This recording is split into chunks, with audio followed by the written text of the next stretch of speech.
Welcome to those of you joining us here in this room and those of you joining us in our campuses and in our venues, and maybe even those of you tuning in from a cabin up north and you're checking into our live stream. So glad that you are joining us here today.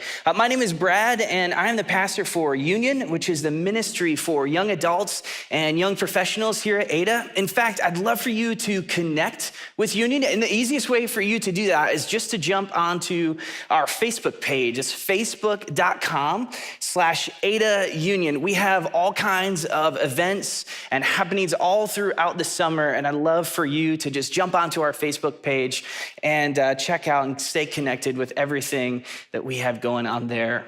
As I said, my name is Brad. I have been on staff here at Ada for 8 years, and I've been married for 12 years. I have 3 boys. We have twins who are 9, and then our youngest is 6. Well, this summer we are working through a series, and we're calling the series Good Kings, Resisting the Irresistible. And if you're interested in reading through some of the stories of the kings, you can find these in your Old Testament or the First Testament of your Bible. We've got them in a square here is where you find the stories of the kings. It's 1st and 2nd Samuel, 1st and 2nd Kings, and then the stories of Chronicles are like a retelling or another account of the stories that you'll read in these books here.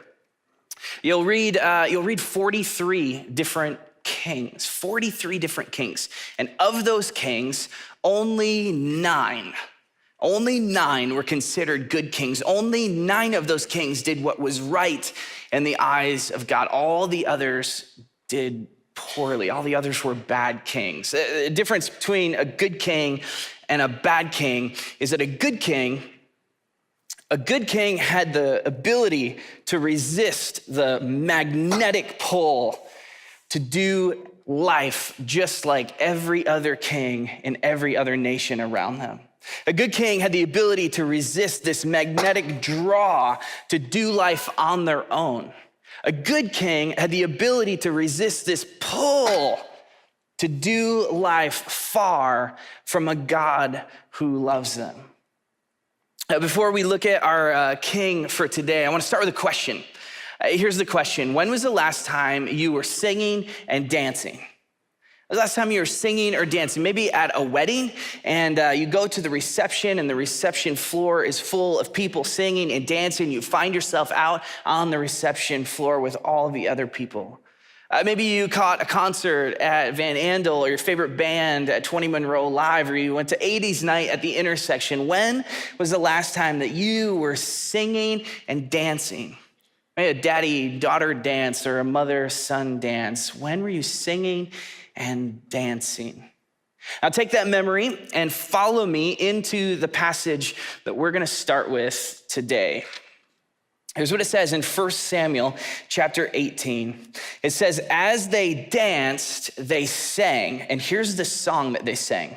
Saul has slain his thousands, and David his tens of thousands. Now, kind of dark lyrics, but probably not a top 40 hit, but that was what they were singing. And it goes on and says, Saul was very angry. This refrain displeased him greatly. They've credited David with tens of thousands, he thought, but me with only thousands. What more can he get but the kingdom? And from that time on, Saul kept a close eye on David. Now, without knowing the story, without knowing the context, without knowing the setting, without knowing any of the characters, can you already feel the jealousy? You already sense the conflict, the animosity between these two characters, this guy named Saul and this guy named David. Can you feel the tension there? This is the roommate who eats all of your food, even though you've had multiple conversations about not eating your food out of the fridge. Is a coworker who throws those petty jabs in every meeting, in every mass email, and in every conversation you have as you're passing each other in the hallway. This is the family member you invite to your 4th of July party who you know is this ticking time bomb, and you don't know what they're gonna say, and you don't know when they're gonna say it, but at some point, something's gonna be said or done. This is the ex who remarries, and somehow, amazingly, they are an incredible parent to that family when they were entirely absent in yours. Anybody come to mind when we think of jealousy, when you think of conflict, when you think of animosity? Anybody pop in your head? Today, we're actually talking about two kings. We're talking about a terrible king, and we're gonna talk about a great king. A terrible king was this guy Saul, and he was a complete disaster. He couldn't follow the simplest tasks that God assigns him without thinking of himself first. And so in a quick series of events, God pulls his favor, pulls his blessing away from King Saul, and he puts it onto this young kid named David. This is David and Goliath David. This is David who writes a big portion of your book of Psalms, David. It kind of puts David in a weird spot though, because there's already a king, but yet David has clearly heard from God that he is supposed to be the king. So David has a couple options. Number one, he can fight. He can take the throne by force. Number two, he can say, yeah, God, you know what? No thanks. I don't want any part of this. Or number three, he can be patient. And he can wait. He can wait for Saul to retire or Saul to die, and then he can take that role. And so David decides, as wise as he is, to choose option number three, and he waits patiently. And while he does, the nation of Israel, they recognize his authority and his ability to lead their kingdom and his ability to rally their forces. And so they write this song about him. And the song goes like this: Saul has slain his thousands, but David has slain his tens of thousands. And Saul begins to get jealous. This fire ignites inside of Saul as he begins to get more and more and more and more jealous of David. To make matters worse, David actually, he has a job. His job is to work for the king. We have an Italian artist rendition of David's job. His job was to play musical instruments. When the king got upset or when the king got frustrated, he would come in and he'd mellow the king out by playing his instruments. And so there are a couple instances when David has come in to mellow the king out, to play some smooth jazz, to cool him off. And the king grabs a spear, and he takes this spear and he throws it at David. And the spear flies through the air, and David dodges it, and it lodges itself in the wall behind his head. And this happens not only once, but it says it happens twice. Now, I don't know where you work. I don't know what it's like at your workplace. Maybe shenanigans like this take place, but if Jeff Mannion were to come up here and to take a spear and throw it at me, I think it would be time for me to find another job. I think I would brush off my resume and I would start to look for employment elsewhere. And that's exactly what David does. David goes on the run.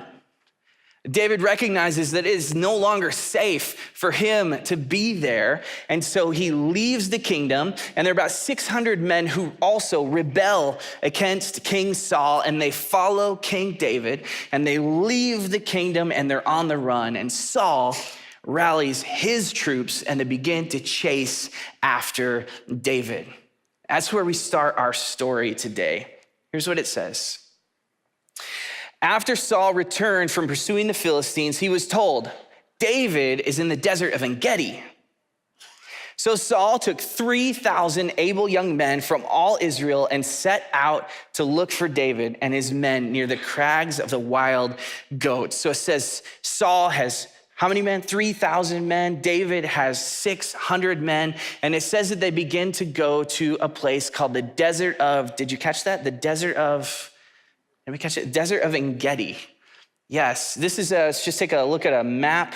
This is the Mediterranean Sea. This is the Dead Sea right here, the Sea of Galilee up here, with the Jordan River connecting the two. And in here is where we find the desert of En-Gedi. Now, I think it's great sometimes for us to just get our bearings. Where is this in the world? Where can I see this on a map? This is where it is. But in this case, I think it's really helpful for us to see what the desert actually looks like. So here's a picture of the desert of En-Gedi. This is miserable. Nobody lives here. This is rough terrain, and this is where David is fleeing, where he is running away from Saul.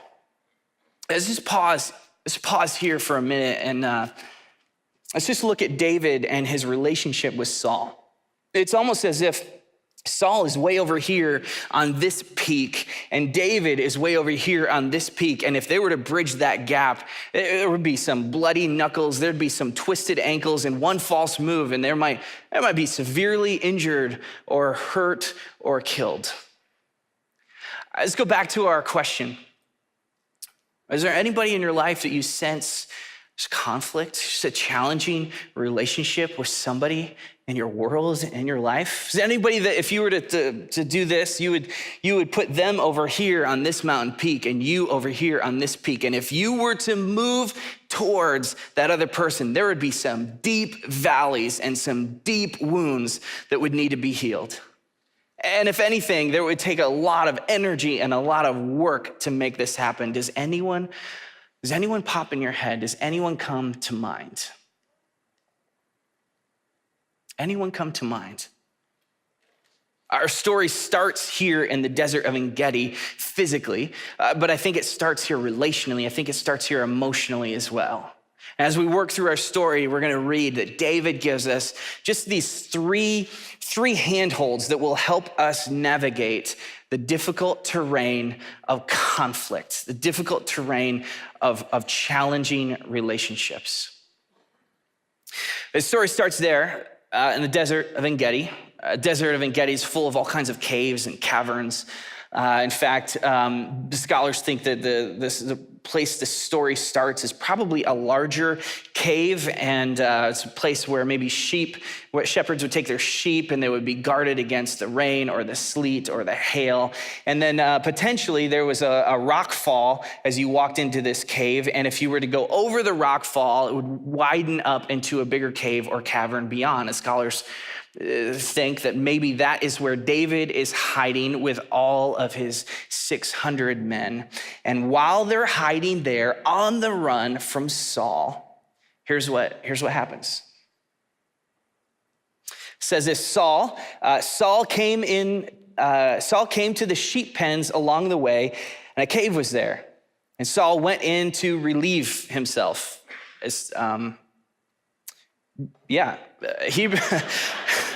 Hebrew, I think it means number two. I don't know. David and his men were far back in the cave. The men said this is the day the Lord spoke of when he said to you, I will give your enemy into your hands for you to deal with as you wish. And then David crept up unnoticed and cut off a corner of Saul's robe. So Jewish culture, Jewish law said that you could not go to the bathroom within the confines of your camp. And so Saul has to go. And so he makes his way outside of his camp, finds this cave. It just so happens to be the same cave where David and all of his men are hiding out.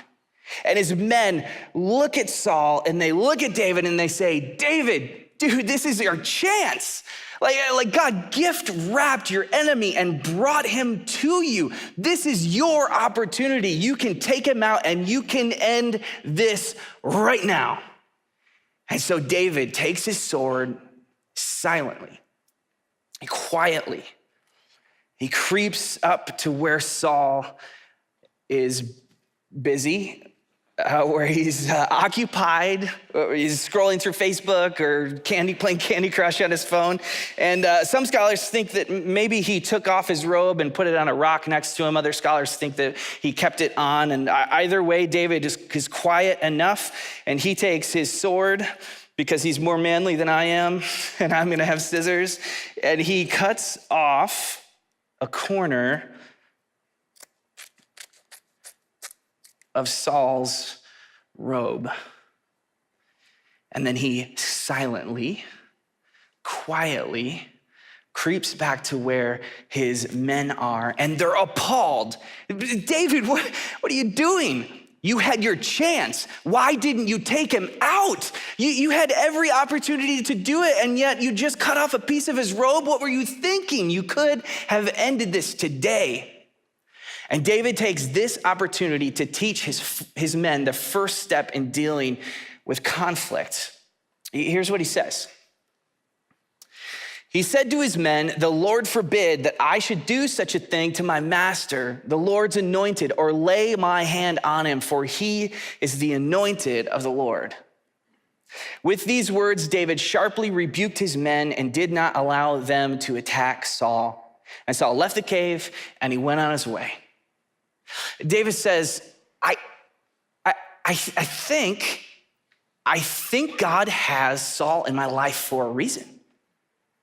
I think that maybe there's something I can teach Saul about God. I think maybe there's something I'm learning about God from Saul. Maybe I'm learning something about myself. Maybe there's some dark corners of my own heart, and this relationship, this conflict is revealing some dark parts of my heart that need me to address them. David says the first step in dealing with conflict, with dealing with challenging relationships, is to stop. Stop. Push pause. Push pause for a moment and think about why God might have this challenging relationship in your life, this conflict in your life. My family and I, we attend the Knapp Street campus, and we usually go to the Saturday night service. Our kids are already dressed. We don't have to drag them out of bed, and we can go to church, and then we can go to dinner afterwards, or we can go back home and grab dinner. And one week, we go to church, and then we head back to our house, and we're getting dinner ready. And I have to tell you, I have this like character fault where I love to tease my kids. It doesn't make me the best dad, but it is so much fun. And so I think of a way to tease my kids, and I see in our cupboards that we have a can of dog food. And so I pull out the can of dog food, and I carefully peel off the label to the can of dog food, and I put it onto a can of chili. And I open up the chili, I put a spoon in it, I snapped a picture because I thought this would be worth keeping. And I walk outside to where my kids are playing Foursquare in the driveway, and I just stand there and I start eating this can of dog food. My kids, it doesn't take long for them to notice what I'm doing, and they're like, "Dad, that is so gross. What are you doing? I can't believe you are eating a can of dog food. Why would you do that?" And I say, "Well, guys, actually, Mom and I, we didn't have a chance to go grocery shopping this week, so this is what we're gonna have for dinner." And they freak out, they lose it. "No way, no, I'm not gonna eat that for dinner. I'm not gonna eat anything for dinner today." My youngest son, he walks up to me and he has his arm crossed like this. He has this disgusted look on his face, and he goes, "Dad, are we really gonna eat that for dinner tonight?" And I go, "Yeah, bud, sorry, it's all we got." And he looks at me, he still has that disgusted look on his face, and he goes, "All right, give me a bite." And I'm like, "What? Really? Really? You think this is dog food, and you are willing to take this is amazing. This is amazing. I can't believe you're willing to do that." What did my son do there? What did my son do there that I struggle to do every single day? He trusted his father. He trusted his father. Things didn't look right. Things did not seem right, but he knows beyond a shadow of a doubt that I love him with everything that I am, and I would never do anything to hurt him. I would never do anything to harm him. And so he simply said, "Okay, give me a spoon." Do you trust God? Do you believe that he loves you? Do you believe that he cares about you? Do you believe that he has your best interests in mind?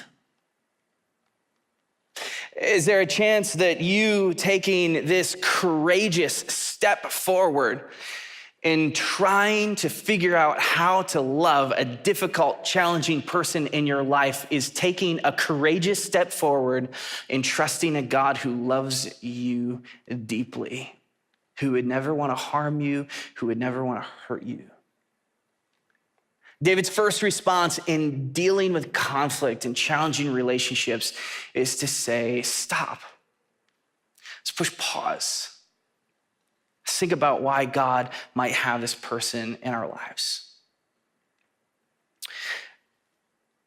Saul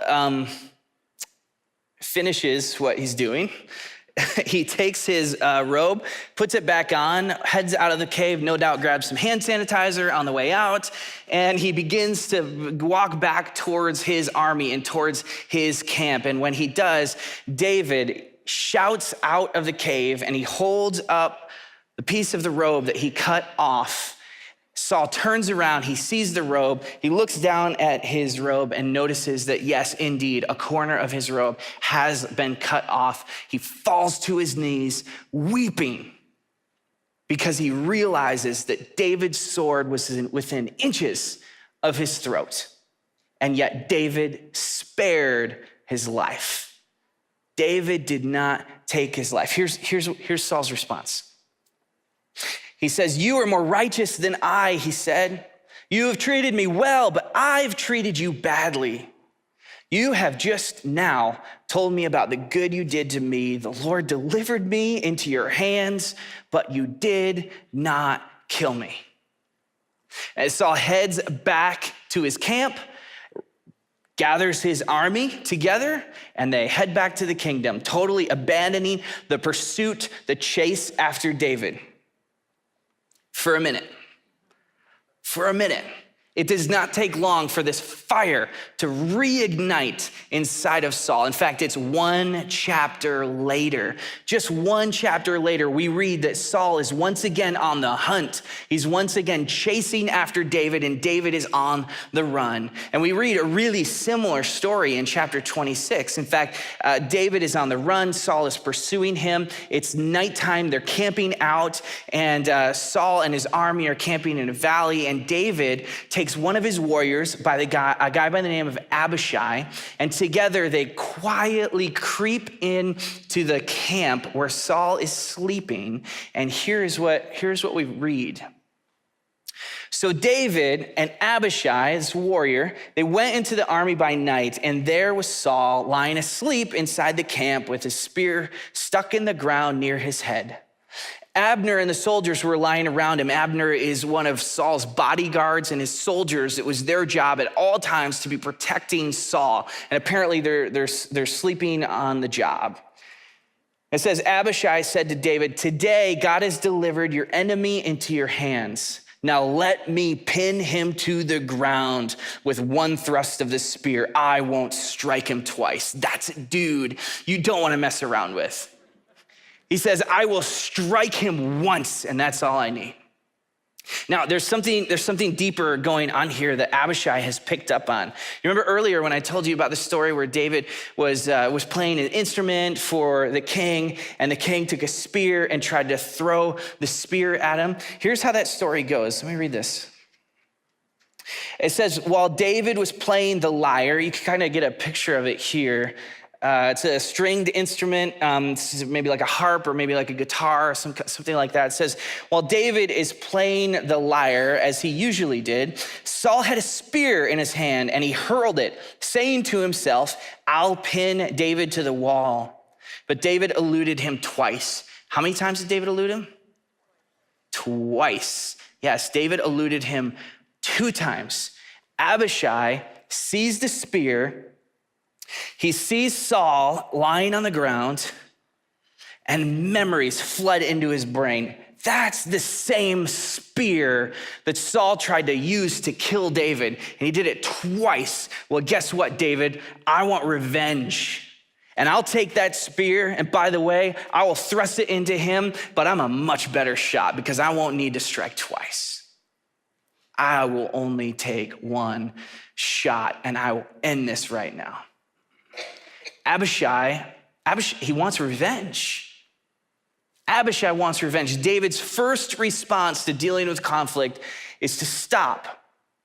Remember that God has this person, whoever it is, has this person in your life for a reason. David's second response to conflict is to drop.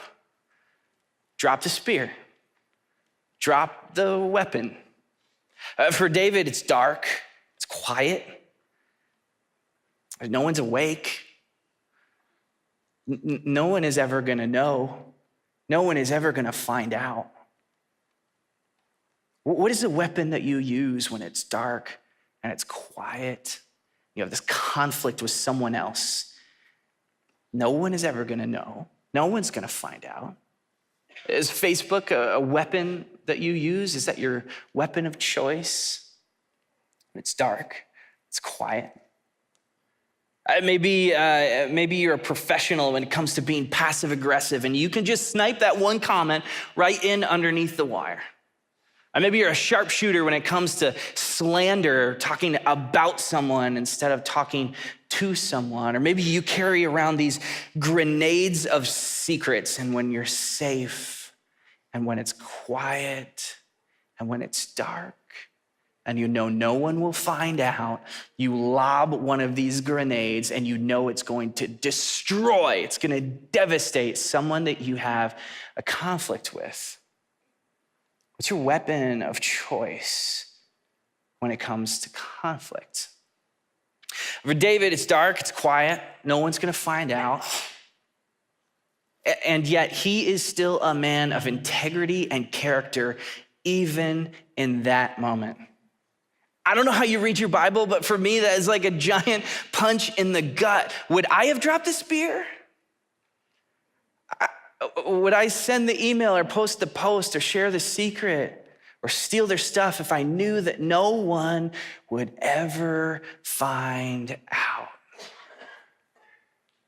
For David, if he had taken the spear, thrust it into Saul, reached down with the same bloody hand, pulled the crown off his head, and put it on his own, I don't know that I would have blamed him. God told him, you are supposed to be king. It's your job, not his. I don't know that I would have blamed him. What is the weapon that you use to get what's yours? To get what you've earned? To get what rightfully belongs to you, and in the process, they get what they deserve as well. What's your weapon of choice? David's first response is to stop. Remember that this person is in your life for a reason.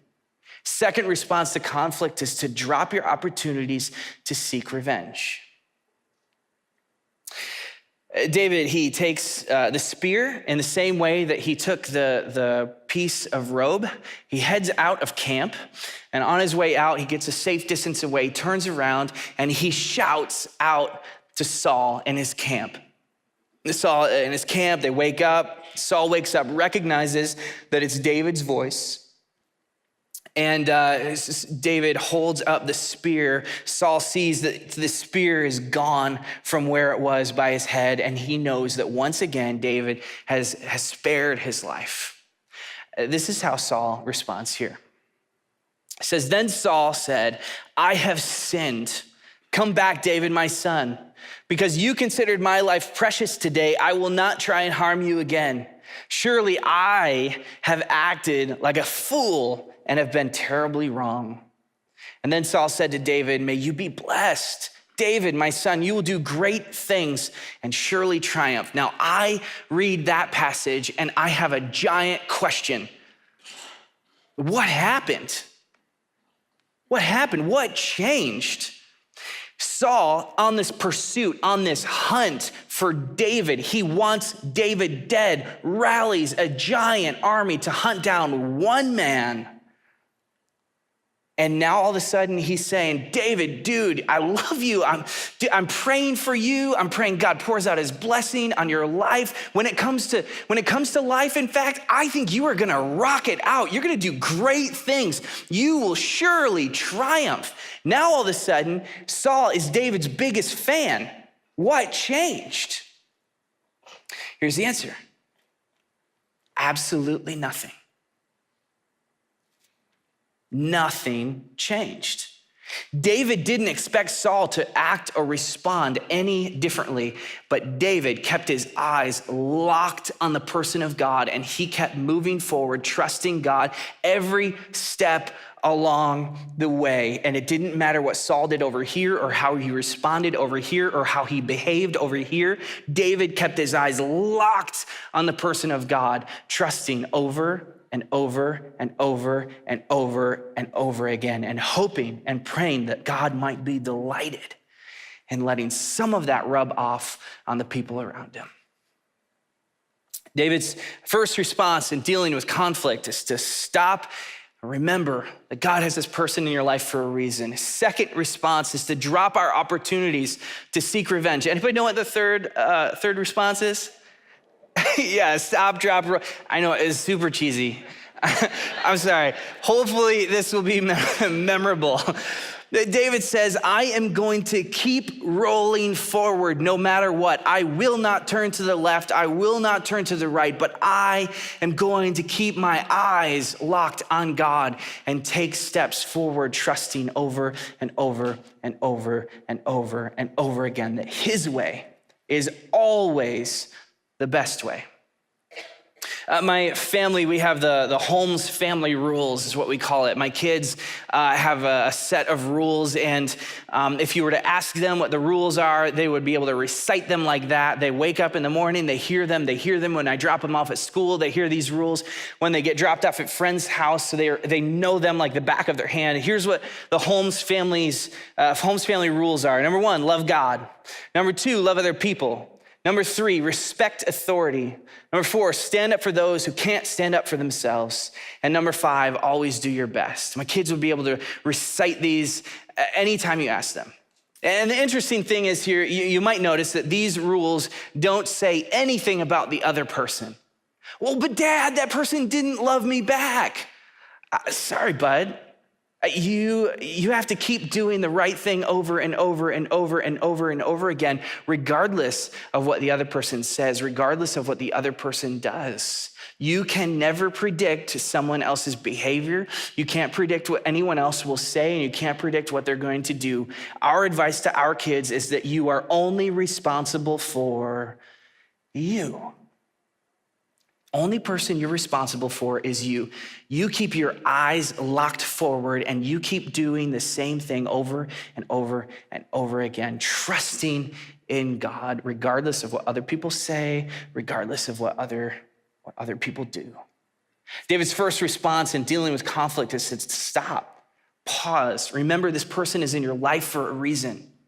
Second response is to drop our opportunities to seek revenge. His third response is to keep rolling forward with our eyes locked on God, trusting him every step of the way. When I was in college, I had an opportunity with the church that I was attending to go on a missions trip. And I was a freshman in college. The missions trip was to this summer camp in Missouri. And the summer camp was a camp for mentally and physically handicapped adults.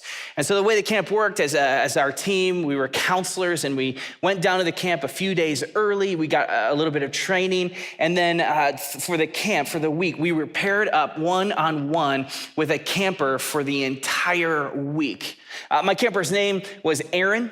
I was a freshman in college, and he was 34, and he had Down syndrome, and we had a blast for the week. My bunk right above his bunk. We'd get up in the morning, we'd brush our teeth together, we'd go eat breakfast together, we'd do all the camp activities, canoeing and kayaking and archery and all kinds of crafts, and then we'd eat lunch, and then we'd do more crafts and stuff throughout the afternoon.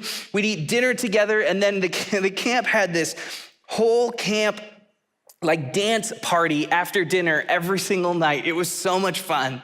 Afterwards, we'd go back to our cabin. I'd help Aaron get tucked in to bed. I'd kneel down by his bed. I'd pray with him. And near the end of the week, I'm kneeling down by his bunk. His head's on his pillow, helping him get tucked in. We're talking about the week, talking about all the things that he loved, all the things that he enjoyed, all the things that he's looking forward to when he goes back home. And all of a sudden I see these tears well up in his eyes, and these tears start to fall down his cheeks. And I say, "Hey, Aaron, what's up? Are you okay? What's wrong, bud?" And he looks up at me and doesn't say a word. He just wraps his arms around my head and pulls me in for this giant bear hug. And he says to me, "I had so much fun this week. I can't wait to come back next year, but I'm gonna miss you." And I remember thinking in that moment, I wanna be just like Aaron when I grow up. I wanna love like he loves. I wanna believe with everything inside of me that people are around me for a reason, and they matter, and they have value, and they have worth. I don't wanna be afraid to give bear hugs and shed tears so that someone else might know that they're loved.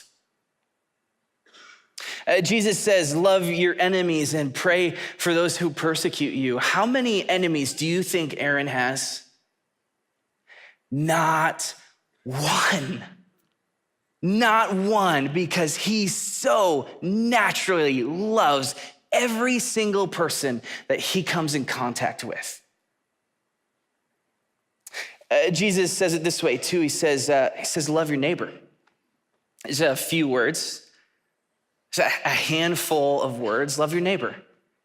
I think some of the most basic things that Jesus ever says. And yet I think those are some of the most complex, difficult words to live out. I think it takes a lifetime to master what it looks like to love your neighbor.